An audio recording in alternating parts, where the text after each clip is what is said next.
As diplomatic efforts intensify, both Washington and Tehran are voicing hope for an agreement that could ease the decades-long tensions over Iran's nuclear ambitions.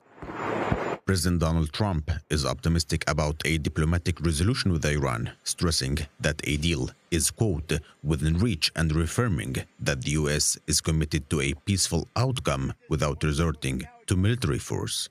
On the Iran situation, I think we're doing very well. I think a deal's going to be made there.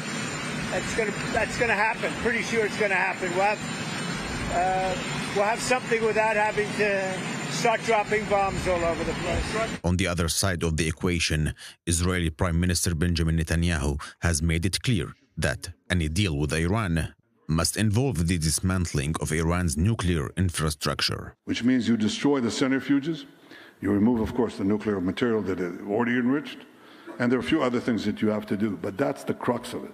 Netanyahu's hardline stance is a direct challenge to the U.S. approach, though the Trump administration emphasized recently that Iran cannot enrich uranium on its soil, and there are gaps between Tehran and Washington. Trump wants to avoid military action at this point, and reportedly put on hold Israeli military plans against Iran. Iran, however, has hit back at Israeli influence, accusing Netanyahu of attempting to dictate the terms of the U.S.-Iran negotiations.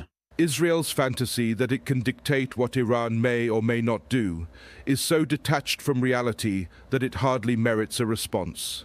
What is striking, however, is how brazenly Netanyahu is now dictating what President Trump can and cannot do in his diplomacy with Iran. As tension mount, Arakchi warned that there will be no compromise on Iran's sovereignty.